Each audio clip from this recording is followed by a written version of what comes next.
Venezuela ও তার আশপাশের আকাশসীমা বন্ধ ধরে নিতে হবে বলে ঘোষণা দিয়েছেন যুক্তরাষ্ট্রের প্রেসিডেন্ট ডোনাল্ড ট্রাম্প। দুই দেশের মধ্যে বাড়তে থাকা উত্তেজনার প্রেক্ষাপটে ২৯ নভেম্বর তিনি এই ঘোষণা দিয়েছেন। এর ফলে যুক্তরাষ্ট্র ও ভেনেজুয়েলায় হামলার দ্বারপ্রান্তে পৌঁছে গেছে বলে আশঙ্কা করা হচ্ছে। ট্রাম্প সব এয়ারলাইন, পাইলট, এমনকি মাদক পাচারকারী ও মানব পাচারকারীদের উদ্দেশ্যে বার্তা দিয়েছেন যেন তারা ভেনেজুয়েলা ও ভেনেজুয়েলা সংলগ্ন আকাশসীমায় প্রবেশ না করে। এই ঘোষণা এমন এক মুহূর্তে এলো যখন ইতোমধ্যেই অপারেশন সাউদার্ন স্পিয়ারের অধীনে যুক্তরাষ্ট্র ক্যারিবীয় অঞ্চলে বিশাল সেনা সমাবেশ ও সামরিক তৎপরতা জোরদার করেছে। সম্প্রতি যুক্তরাষ্ট্রের সবচেয়ে আধুনিক বিমানবাহী রণতরী ইউএসএস জেরাল্ড ফোর্ডকে ক্যারিবীয় সমুদ্রে পাঠানো হয়েছে। সেই সঙ্গে রয়েছে বহু ধরনের যুদ্ধজাহাজ, গাইডেড মিসাইল ডেস্ট্রয়ার, সাপোর্ট জাহাজ, আকাশ ও ক্ষেপণাস্ত্র প্রতিরক্ষা জাহাজ, উভচর আক্রমণ জাহাজ, একটি আক্রমণাত্মক সাবমেরিন।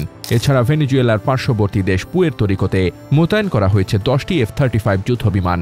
সরকারি তথ্য অনুযায়ী 10টিরও বেশি যুদ্ধজাহাজ এবং প্রায় 12,000 থেকে 15,000 সৈনিক, নাবিক ও মেরিনস ক্যারিবীয় অঞ্চলে অবস্থান করছে, যা ওই অঞ্চলে যুগের মধ্যে বৃহৎ সামরিক সমাবেশ। Center for Strategic and International স্টাডিজের সিনিয়র অ্যাসোসিয়েটস এরিক ফার্নসওয়ার্থের কথায়, এই শতাব্দীতে এমন বড় সামরিক সমাবেশ আর হয়নি। 1989 সালের পানামা অভিযানের পর এটি সবচেয়ে বড়। মাদক পাচার চক্র ঠেকানোর নামে তাদের মোতায়েনের দাবি করা হলেও সমালোচকরা বলছেন এটি আসলে ভেনেজুয়েলার সমাজতন্ত্রী প্রেসিডেন্ট নিকোলাস মাদুরোর ওপর চাপ প্রয়োগ ও তাকে ভয় দেখানোর কৌশল। তাকে ক্ষমতাচ্যুত করতে চাইছেন ট্রাম্প।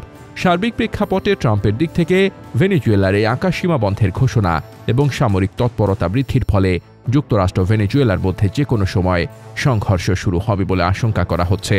তবে শেষ খবর পর্যন্ত ভেনেজুয়েলা সরকার এখনও আনুষ্ঠানিকভাবে এর প্রতিক্রিয়া জানায়নি। তবে কিছু পূর্ব প্রতিবেদনে বলা হয়েছে তারাও ইতোমধ্যেই প্রতিরক্ষা নিশ্চিতে বৃহৎ সামরিক সমাবেশের প্রস্তুতি শুরু করেছে। সব মিলিয়ে উদ্বেগ উৎকণ্ঠা দেখা দিয়েছে আন্তর্জাতিক মহলে।